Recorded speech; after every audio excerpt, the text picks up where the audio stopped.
सो hey everyone, कैसे हैं आप सब? I hope you all are doing well. So चलिए कंटिन्यू करते हैं अपना आज का इंडियन पॉलिटी से हम सेशन कवर कर रहे हैं। सो ये हमारा सेशन नंबर 6 है और इसमें हम टाइप 2 के क्वेश्चन नंबर 71 टू 105 डिस्कस करेंगे किरण पब्लिकेशन से। ठीक है, तो चलिए स्टार्ट करते हैं अपना आज का session. So question number 71, under which one of the following rates an official can be prevented from taking an action which he is officially not entitled. ठीक है, यानी कि ऐसी कौन से रेट है, रेट्स के बारे में मैंने आपको ऑलरेडी बताया कि आप सेशन नंबर 4 चेकआउट कर सकते हैं अगर आपको रेट्स के बारे में पढ़ना है तो। ठीक है, तो रेट्स ऐसी कौन सी रेट हम इशू कर सकते हैं जिससे हम किसी ऑफिशियल को, ठीक है, गवर्नमेंट ऑफिशियल, तो पहली बात तो सबसे यहीं से ये ऑप्शन मतलब यहीं से ही क्वेश्चन अटैम्प्ट हो जाना चाहिए कि हम किसी भी ऑफिसर को, किसी भी गवर्नमेंट ऑफिसर को हम कमांड कर रहे हैं। ठीक है ना, ठीक है, कमांड कर रहे हैं कोई एक्शन लेने से या फिर कोई से एक्शन को ना लेने से। ठीक है, हम कमांड दे रहे हैं उसको। सो कमांड कौन से रिट में दी जाती है? सो कमांड दी जाती है मैंडेमस में। ठीक है, मैंडेमस का लिटरल मीनिंग क्या है? To command. क्लियर है? Next 72, in the constitution of India the fundamental rights are, ठीक है, fundamental rights are formed a part of the original constitution, या फिर ये ऐड करी गई थी। ठीक है, सो फंडामेंटल राइट्स ऐड नहीं करी गई थी, ये ओरिजिनल कॉन्स्टिट्यूशन में ओरिजिनल कॉन्स्टिट्यूशन का ये पार्ट थी। यानी कि जब कॉन्स्टिट्यूशन फ्रेम किया जा रहा था, जब कॉन्स्टिट्यूशन को ड्राफ्ट किया जा रहा था, तभी फंडामेंटल राइट्स उसमें ऐड करी गई थी। ठीक है, so option number 1 is the correct answer for this question. और एक चीज यहाँ पे डिस्कस कर लेते हैं कि जो फंडामेंटल ड्यूटीज थी, ठीक है ना, फंडामेंटल जो ड्यूटीज थी उनको ऐड किया गया था। ठीक है ना, जैसे कि पार्ट 4A में हमने उसको ऐड किया था, है ना। ए यानी कि सबसेक्शन है, सबसेक्शन है, इसका मतलब वो एडिशन उसका बाद में हुआ है। ठीक है, तो फंडामेंटल ड्यूटीज को ऐड किया गया था।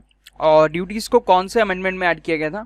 सो 42nd अमेंडमेंट में इसको ऐड किया गया था। ठीक है, 42nd अमेंडमेंट। और इसको याद कैसे रखना है? देखो, ड्यूटी टू टी, ठीक है, duty to T, duty to T, ठीक है, इसको इस तरीके से टू आपको यहाँ से बस निकालना है कुछ भी करके, तो ड्यूटी टू टी ऐसे कुछ करके याद कर लो तो आपको याद हो जाएगा। ठीक है, तो ड्यूटी, फंडामेंटल ड्यूटीज हमने ऐड की थी 42nd कॉन्स्टिट्यूशनल अमेंडमेंट एक्ट में, जो कि 1976 में हुआ था। ठीक है, clear. Next question 73, which among the following writs is issued to the courts, corporation या फिर गवर्नमेंट सर्वेंट्स और persons directing them to perform their public duty. ठीक है, अब इसमें क्या कर रहे हैं हम? इसमें भी अगेन हम क्या कर रहे हैं? उनको डायरेक्ट कर रहे हैं to perform their public duty, है ना। तो डायरेक्ट करना मीन्स कमांड करना, तो कमांड करना means mandamus. Clear, option number 3। Next 74, in India the right to property is now recognized as, ठीक है, सो राइट टू प्रॉपर्टी जो है वो अब क्या है? एक फंडामेंटल राइट है या लीगल राइट है? So it is a legal right now, और earlier it was a fundamental right. ठीक है, सो आपका ये फंडामेंटल राइट था और ये आपका 44th कॉन्स्टिट्यूशनल अमेंडमेंट एक्ट में इसको यहाँ से रिमूव किया गया था। ठीक है, आपका ये आर्टिकल 31 से इसको रिमूव करके 300A में डाल दिया गया था। क्लियर हुआ? सो पहले 31 में था, यानी कि पहले हमारा एक फंडामेंटल राइट था, right to property, right to acquire property हमारा एक फंडामेंटल राइट था। ठीक है, लेकिन इसको 1978 का जो आपका कॉन्स्टिट्यूशनल अमेंडमेंट हुआ था, इसमें इसको एज अ लीगल राइट फिर डिक्लेयर कर दिया गया। Clear. Next 75, right to vote is a, right to vote क्या है हमारा? ये हमारा एक पॉलिटिकल राइट है। ठीक है, क्योंकि राइट टू वोट यानी कि वोट करने की वजह से हम क्या कर रहे हैं? अपनी कंट्री के पॉलिटिकल अफेयर्स में क्या कर रहे हैं? पार्टिसिपेट कर रहे हैं। Clear. Next 76, which fundamental right according to Dr. V.R. Ambedkar is like the heart of the constitution? तो it is article number 32। ठीक है, article 32 कौन सा है? right to constitutional remedies, option number 1। clear। next 77, what is the status of right to property now? so it is a legal right। clear। next 78, which among the following writs literally means what is your authority? ठीक है, तो हमने discuss किया था इसको, simple सा question है, what is your authority? तो ये किस में पूछा जा रहा है? तो जैसे कि हमें दिख रहा है what is your authority, ये क्या है? क्वेश्चन पूछा जा रहा है ना, तो क्वेश्चन यहाँ पे क्या है? क्वा वरंटो। ठीक है, इसको कैसा याद कर सकते हैं? what is your authority हम इसमें पूछ रहे हैं ना, सो हम इसमें क्वेश्चन पुटअप कर रहे हैं, तो क्वेश्चन यहाँ पे क्या दिखा रहा है? QUO। ठीक है, इससे हमें याद करना है कि ये क्वेश्चन पूछ रहा है। ठीक है, what is your authority। Clear. Next 79, what is the chief source of political power in India? ठीक है, तो पॉलिटिकल पावर का जो चीफ सोर्स है वो कौन है? So that is we the people of India. ठीक है, जैसा कि हमारा प्रीएम्बल जो है वो इसी से स्टार्ट होता है, we the people of India. ठीक है, कॉन्स्टिट्यूशन किसने प्रिपेयर किया? We the people of India, यानी हम लोगों ने कॉन्स्टिट्यूशन को प्रिपेयर किया। हम में से ही कुछ लोग हमारे जो रिप्रेजेंटेटिव्स बन के गए थे और उन्होंने पूरा जो कॉन्स्टिट्यूशन फ्रेम हुआ है उसमें एक दूसरे की हेल्प करके इतना लेंथीएस्ट हमारा कॉन्स्टिट्यूशन प्रिपेयर किया था। क्लियर। सो पॉलिटिकल पावर का जो असली सोर्स है वो क्या है अपना, मतलब हम सिटीजन्स जो हैं वो असली सोर्स हैं पॉलिटिकल पावर इन इंडिया, ठीक है, क्योंकि हम ही तो उनको इलेक्ट करके जो जो हमारे रिप्रेजेंटेटिव्स हैं उनको हम इलेक्ट करके भेज रहे हैं आगे। Clear. Next 88th, a court enforces enjoyment of a fundamental right by issuing a, ठीक है, तो फंडामेंटल राइट को हम जब भी अगर हमारा फंडामेंटल राइट वायलेट होता है तो उसके लिए कोर्ट क्या इशू करता है, तो court issues a writ. Clear. Next, political right does not include which of the following, तो पॉलिटिकल राइट में क्या नहीं आएगा आपका, राइट टू लाइफ नहीं आएगा ऑब्वियसली। राइट टू लाइफ आपका क्या है, it is a fundamental right, ठीक है, right to life and personal liberty, article number 21, ठीक है, याद रखना काफी इंपॉर्टेंट आर्टिकल है। 82, what is the minimum age prescribed in India for its citizens to cast their vote. So इस question को डिस्कस करते हैं। मिनिमम एज क्या है अभी वोट कास्ट करने की, सो इट इज 18 ईयर्स, है ना, इट इज 18 ईयर्स, लेकिन पहले ही एज थी 21 ईयर्स, ठीक है। ये आपका कौन सा पार्ट है, सबसे पहले ये आएगा इलेक्शन में, ठीक है, इलेक्शंस आपका कौन सा पार्ट है, so it is part number कौन सा आपका 15, पार्ट नंबर 15 आपका किससे डील करता है, इलेक्शन से डील करता है। क्लियर। उसके बाद आर्टिकल कौन सा है, तो आर्टिकल 326 है ये, ठीक है, जिसमें किसके बारे में दे रखा है, एडल्ट आपका एडल्ट फ्रेंचाइज के बारे में, ठीक है, एडल्ट सफरेज कह सकते हो या एडल्ट फ्रेंचाइज, ठीक है। सो इसमें आपका क्या है कि जितने भी लोग, अच्छा इसमें पहले क्या था, इसमें पहले 21 थी एज प्रिस्क्राइब्ड, वोटिंग एज जो थी वो 21 थी, लेकिन इसको फिर लोअर करके इसको 18 पे लाया गया, यानी कि कोई भी 18 प्लस का अगर है तो वो अपना वोट कास्ट कर सकता है। तो इसको कौन से कॉन्स्टिट्यूशनल अमेंडमेंट में चेंज किया गया था, तो ये अमेंडमेंट था हमारा 61st कॉन्स्टिट्यूशनल अमेंडमेंट एक्ट, ठीक है। अभी हमको क्या करना है ना, ये जितने भी आपके कॉन्स्टिट्यूशनल अमेंडमेंट्स हैं, ठीक है, अभी हम जितने यहाँ पे पढ़ पा रहे हैं उनको हम जस्ट यहाँ पे देखते रहेंगे, बाकी अभी डिटेल में मैं एक सेशन लेने वाला हूँ जिसमें हम कॉन्स्टिट्यूशनल अमेंडमेंट्स जितने भी इंपॉर्टेंट कॉन्स्टिट्यूशनल अमेंडमेंट्स हैं उसको क्लास में ही हम उनको लर्न कर लेंगे सबको, ठीक है, क्योंकि अमेंडमेंट से क्वेश्चंस पूछे जाते हैं एग्जाम में, ठीक है। तो 61st कॉन्स्टिट्यूशनल अमेंडमेंट एक्ट जो कि 1988 में आया था, अगर आपको इनके ईयर भी याद ना हो तो एक बार को चलेगा, लेकिन आपको ये इनके नंबर याद होना चाहिए कि कौन से कॉन्स्टिट्यूशनल अमेंडमेंट में आया था ये, ठीक है। तो याद रखना कि वोटिंग एज को 21 से 18 रिड्यूस कर दिया गया था, कौन से कॉन्स्टिट्यूशनल अमेंडमेंट एक्ट में, तो it was 61st constitutional amendment act, ठीक है। तो 61, 21, ठीक है, इस तरह से कुछ रिलेट करके याद हो जाएगा। Clear. Next 83, which of the following rights is not guaranteed by the Constitution of India at present as a fundamental right? So अभी कौन सी इनमें से फंडामेंटल राइट नहीं है, तो again right to property is not a fundamental right, it is a legal right. Next 84, when were the fundamental duties of Indian citizens incorporated in the Constitution? तो अभी हमने इसको डिस्कस भी किया था, तो ये कब ऐड हुई थी हमारे 42nd कॉन्स्टिट्यूशनल अमेंडमेंट, ठीक है ना, ड्यूटी टू टी, ठीक है, 42nd कॉन्स्टिट्यूशनल अमेंडमेंट एक्ट 1976 में, तो यही आंसर हो जाएगा 1976 कहाँ पे, option number 2 1976। Clear.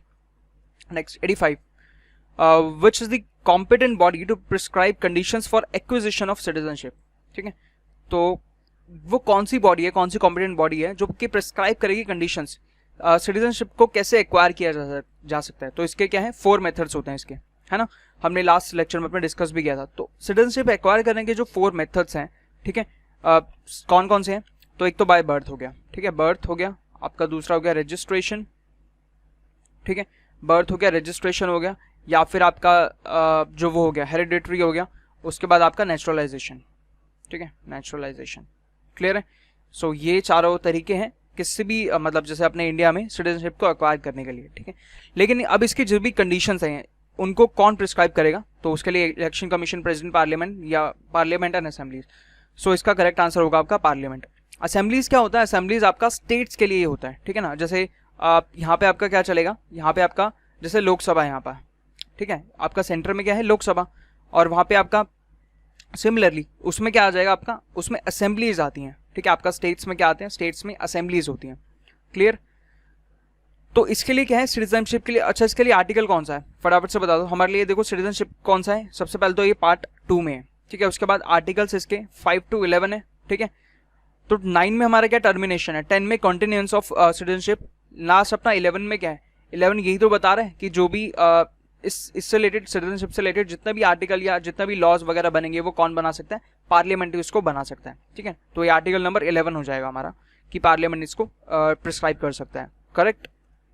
Next 86, the constitution of India assures economic justice to citizens through, तो इकोनॉमिक जस्टिस हमें कैसे मिलता है, so it is through preamble, हमारे प्रियम्बल में लिखा हुआ है, ठीक है ना, इक्वालिटी और अपना जस्टिस हमें मिली हुआ है किसकी, सोशल इकोनॉमिक हमें मिले हुए क्या, जस्टिस मिला हुआ है, ठीक है। सोशल और इकोनॉमिक, सोशल इकोनॉमिक पॉलिटिकल हमें जस्टिस मिला हुआ है कहाँ पे, अपने प्रियम्बल में। Clear. Next question, question number 87, the right to public office is a, यानी कि हम सबको क्या मिल सकता है, राइट है हमारे पास पब्लिक ऑफिस, यानी एक पब्लिक सर्वेंट बनने का या फिर एक कोई भी गवर्नमेंट जॉब लेने का हमारे पास राइट है। तो this is a civil right, ठीक है, ये सिविलियंस का हमारा राइट है। और आर्टिकल 15 में इसके लिए क्या दे रखा है कि इस कोई डिस्क्रिमिनेशन नहीं हो सकता 5 ग्राउंड्स पे, ठीक है ना। 5 ग्राउंड्स पे क्या नहीं हो सकता, डिस्क्रिमिनेशन नहीं हो सकता, यानी कि किसी को भी जॉब मिल सकती है आराम से किसी पब्लिक सेक्टर में, ठीक है। Next 88, not to destroy the government property is a positive duty, legal duty, civil duty, negative duty. तो it is a civil duty, ठीक है। ये हमारा कर्तव्य बनता है कि हम पब्लिक प्रॉपर्टी को डिस्ट्रॉय ना करें, उसको सेफगार्ड करें। Clear. Next 89, who propose the preamble before drafting committee of the constitution. तो प्रियम्बल को जो ड्राफ्टिंग कमिटी ने क्या किया था, पूरा ड्राफ्ट प्रिपेयर किया था किसका, कॉन्स्टिट्यूशन का, ठीक है।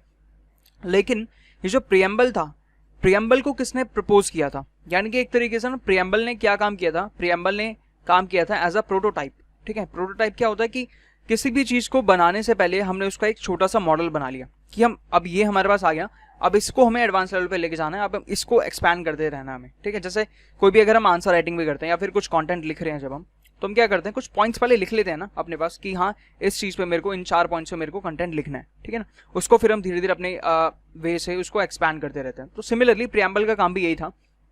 तो प्रियम्बल को प्रपोज किया था जवाहरलाल नेहरू ने, ठीक है। और इसको ऑब्जेक्टिव रेजोल्यूशन के नाम से जाना जाता है, ठीक है, ऑब्जेक्टिव रेजोल्यूशन। और ये लाया गया था इनकी 3rd मीटिंग जब हुई थी, ठीक है। तो दैट इज 13 दिसंबर 1946 को, ठीक है, 13 दिसंबर 1946 को पहली मीटिंग हुई थी 9 तारीख को, फिर दूसरी मीटिंग हुई 11 तारीख को, और इनकी 3rd मीटिंग हुई थी 13 दिसंबर 1946 को। तो 3rd मीटिंग जब हुई थी तो उसमें 13 को ऑब्जेक्टिव रेजोल्यूशन पास किया था किसने, जवाहरलाल नेहरू ने, ठीक है। और इन्होंने एक पूरा बेसिक सा एक प्लान पूरा प्रिपेयर करके दिया था जिसको हमने प्रियम्बल टर्म किया आगे जाके। तो इन्होंने बेसिकली पूरा प्रियम्बल इन्होंने बता दिया था कि ये चीजें हमारे कॉन्स्टिट्यूशन में होनी चाहिए, ठीक है। तो ये था सब कुछ, ठीक है। तो प्रियम्बल किसने प्रपोज किया था, जवाहरलाल नेहरू ने। Next 98, dual citizenship as a feature of unitary, federal, parliamentary या प्रेसिडेंशियल। तो ये दोनों तो नहीं हो सकता है ना। और यूनिटरी में क्या है, यूनिटरी में सिंगल वो होता है अपने पास, ठीक है, यानी कि सिर्फ सेंटर ही सेंटर वहां पे रूल करेगा। सो it is a feature of federal government. Federal government क्या होता है, जहां पे सेंटर और स्टेट दोनों के पास क्या है, अलग अलग सेपरेट पावर्स हैं, ठीक है। दोनों एक दूसरे पे डिपेंडेंट नहीं है, बिल्कुल इंडिपेंडेंट है दोनों एक दूसरे के, ठीक है। कोई भी जैसे मर्जी डिसीजन ले सकते हैं अपने एरिया के हिसाब से, ठीक है। तो सेंटर अलग डिसीजन ले सकता है, स्टेट अलग डिसीजन ले सकता है, बिल्कुल इंडिपेंडेंट है एक दूसरे के, ठीक है। तो यहाँ पे क्या है, जैसे यूएसए अपना, ठीक है, तो यहाँ पे अपने को कंट्री की अलग सिटीजनशिप लेनी है और स्टेट की अलग सिटीजनशिप लेनी है, ठीक है। तो ये फीचर डुअल सिटीजनशिप होता है कहाँ का, जहाँ पे फेडरल फॉर्म ऑफ गवर्नमेंट है। Clear. Next 91, the essential feature of democracy is giving prominence to. So democracy का एसेंशियल फीचर्स क्या है कि प्रोमिनेंस, यानी कि हम ज्यादा इंपॉर्टेंस किसको देते हैं, एग्जीक्यूटिव, जुडिशियल, सिटीजन या फिर सिविल सोसाइटी। तो हम सिटीजन्स को जो देते हैं वो हम क्या देते हैं, प्रोमिनेंस देते हैं, ठीक है। सिटीजन्स को हम ज्यादा प्रायोरिटी पे रखते हैं, ठीक है, क्योंकि अल्टीमेटली जो भी हम ही एक तरीके से गवर्नमेंट को चला रहे हैं, ठीक है। अब ये थोड़ा लग सकता है कि हम कैसे चला रहे हैं गवर्नमेंट को, लेकिन हम ही तो अल्टीमेटली हम ही इलेक्ट करके अपने रिप्रेजेंटेटिव्स को आगे भेज रहे हैं और वो फिर पूरी गवर्नमेंट को रन कर रहे हैं, ठीक है। तो अल्टीमेटली हम जिनको इलेक्ट कर रहे हैं वही गवर्नमेंट चला रहे हैं। अगर हम सही लोगों को इलेक्ट करके आगे भेजेंगे तो गवर्नमेंट एक अच्छे तरीके से चल सकती है, गुड गवर्नेंस इंडिया में हो सकती है, ठीक है। Next 92, which of the following writs can lie only against a person holding a public office, ठीक है। तो इसमें से कौन सी रिट है जो कि किसी एक पब्लिक सर्वेंट के अगेंस्ट ही लगाई जा सकती है, ठीक है। सो ये क्या है, मैंडामस। अगेन मैंडामस आ जाएगा। मैंडामस में हम क्या कर रहे हैं, किसी को कमांड कर रहे हैं या फिर किसको उसको रोक रहे हैं कि आप ऐसा मत करो या फिर आप ऐसा करो, ठीक है। यानी कि हम उसको कमांड कर रहे हैं अपनी पब्लिक ड्यूटी परफॉर्म करने के लिए। Clear. Next 93, India is a secular state because in our country state has no religion, ठीक है। हमने पहले भी डिस्कस किया हुआ, इसलिए इसको दोबारा डिस्कस नहीं करेंगे। तो स्टेट हैज नो रिलीजन, क्योंकि हमारी कंट्री का कोई पर्टिकुलर रिलीजन नहीं है, हम हर एक रिलीजन को क्या करते हैं, इक्वली इंपॉर्टेंस देते हैं, ठीक है।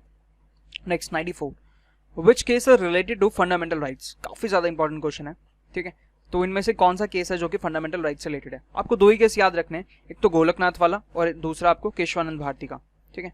तो एसएससी के हिसाब से बस अभी तक यही दोनों से क्वेश्चन आ रहे हैं और बाकी ज़्यादा आपको डिटेल में नहीं जाना। केशवानंद भारती वाला आपको केस याद रखना है, केशवानंद भारती वाला, एंड एक ये आपको गोलकनाथ वाला केस याद रखना है। सो गोलकनाथ वाला जो केस है that is related to fundamental rights, ठीक है। इसमें जो गोलकनाथ है उनकी फंडामेंटल राइट्स वॉलिएट हुई थी। मैं इसको बहुत ज़्यादा डिटेल में नहीं लेके जा रहा क्योंकि ये काफ़ी बड़ा केस है, इतना छोटा केस नहीं है, तो अगर पूरा केस समझेंगे तो काफ़ी ज़्यादा टाइम हम इसमें कंज्यूम कर देंगे, ठीक है।